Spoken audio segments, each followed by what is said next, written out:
Hello aspirants, a very warm welcome on the YouTube channel of analyst IAS. तो इस monsoon session में एक bill pass हुआ है जो कि चीफ इलेक्शन कमिश्नर और जो बाकी इलेक्शन कमिश्नर्स होते हैं इनके अपॉइंटमेंट की जो कमेटी होती है उसमें से चीफ जस्टिस जो होते हैं उनको निकाला जा रहा है।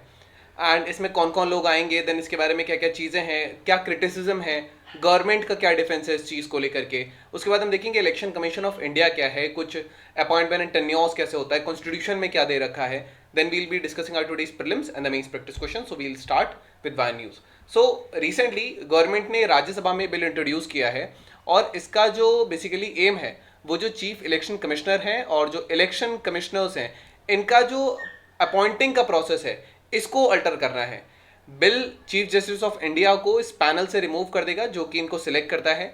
और ये move basically it has sparked various discussion कि सिलेक्शन कमेटी का कंपोजिशन क्या होगा, उसके इम्प्लीकेशंस क्या होंगे, क्या प्रोसेस इंडिपेंडेंट रहेगा, क्या उसमें पॉलिटिकल इन्फ्लुएंस होगा। सो ये सारी चीज़ें। नाउ की फीचर्स क्या है बिल के। सबसे पहला हम सिलेक्शन कमेटी का कंपोजिशन देख लेते हैं। तो सिलेक्शन कमेटी में प्राइम मिनिस्टर चेयरपर्सन होंगे, then leader of the opposition जो लोकसभा में होंगे वो इसके एक मेंबर होंगे, और अगर लीडर ऑफ अपोजिशन लोकसभा में रिकॉग्नाइज नहीं है तो जो लार्जेस्ट सिंगल अपोजिशन पार्टी है उसके लीडर को मान लिया जाएगा कि वो okay, so he will assume the role. एक यूनियन कैबिनेट मिनिस्टर भी होंगे इसमें जो कि प्राइम मिनिस्टर नॉमिनेट करेंगे एज अ मेंबर। तो ये 3 लोग हैं। इसके अलावा सर्च कमेटी होगी।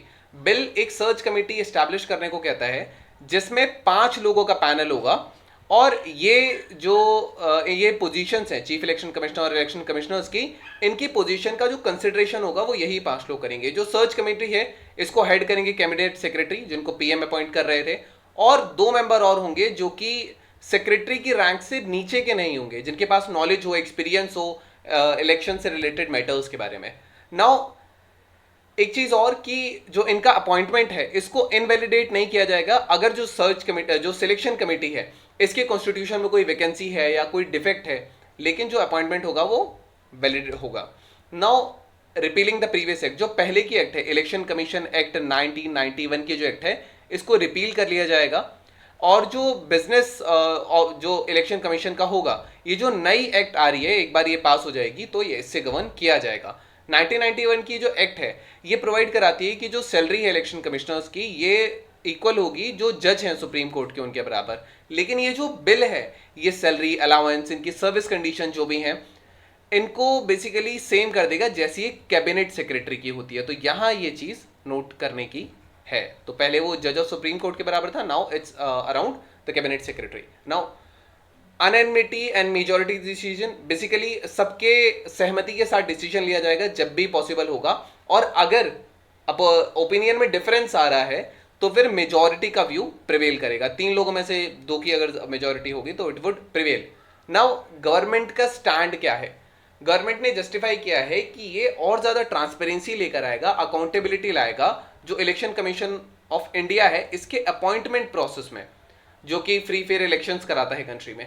गवर्नमेंट ने ये भी क्लेम किया है कि ये जो जुडिशियल इंटरफेरेंस होती थी इसमें, ये इसको कम कर देगा इसकी फंक्शनिंग में, और इंडिया को बाकी डेमोक्रेसीज की लाइन में लाएगा जहां पे जुडिशरी का कोई भी रोल नहीं होता है इलेक्शन कमिश्नर्स को सिलेक्ट करने के लिए।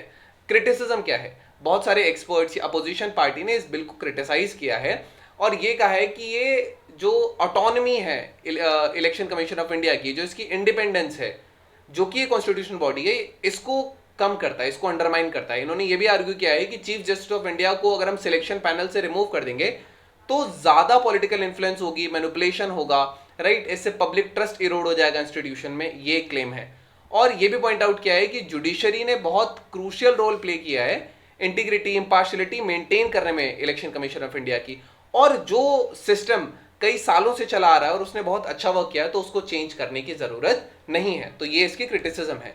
Now election commission of India के बारे में हम थोड़ा सा देख लेते हैं। आर्टिकल 324 जो कॉन्स्टिट्यूशन का है, right, it is vested with the power of the conducting elections to, ये 3 बेसिकली होते हैं, parliament, state legislature, office of president and vice president of India, ये इसका रोल होता है।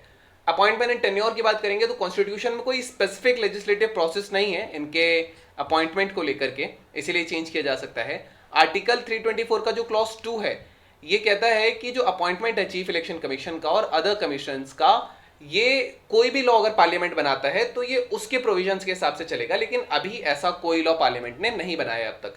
प्रेसिडेंट अपॉइंटमेंट करते हैं यूनियन काउंसिल, जो यूनियन काउंसिल ऑफ मिनिस्टर्स हैं, जो पीएम हेड करते हैं, इनके एडवाइस पर। इनका जो टेन्योर होता है वो 6 साल का होता है, या फिर मैक्सिमम ईयर्स जो होती है वो 65 ईयर की होती है, जो भी पहले आ जाए उस हिसाब से। इनका सेम स्टेटस होता है, सैलरी पर्क्स वगैरह सब इक्वल होते हैं, जो जज ऑफ सुप्रीम कोर्ट के बराबर होते हैं। अभी वो कैबिनेट सेक्रेटरी हो जाएगा। नाउ जो चीफ इलेक्शन कमिश्नर्स हैं, इनको रिमूव किया जा सकता है ऑफिस से, लेकिन ये जो ग्राउंड्स होंगे वो जैसे जज का रिमूवल होता है, एक मेजोरिटी चाहिए, स्पेशल मेजोरिटी चाहिए होती है, उसी प्रोसेस के साथ इनको रिमूव किया जा सकता है। कॉन्स्टिट्यूशन ने जो रिटायरिंग इलेक्शन कमिश्नर्स होते हैं उनको फर्दर गवर्नमेंट अपॉइंट नहीं कर सकती, ऐसा कहीं पे रोक नहीं लगा रही है, ऐसा कहीं डिबार नहीं किया। Now we will discuss our today's prelims practice question.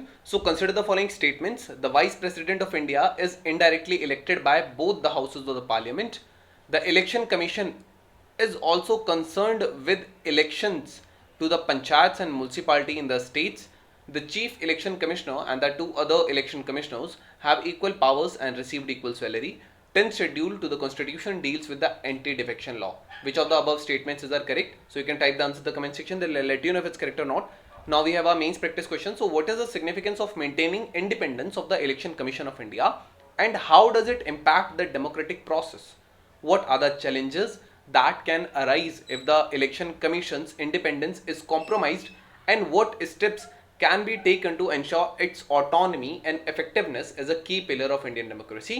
So this was all about today's video session. Hope you understood it. Thank you, have a nice day, and stay tuned with Analyst IAS for your better preparation.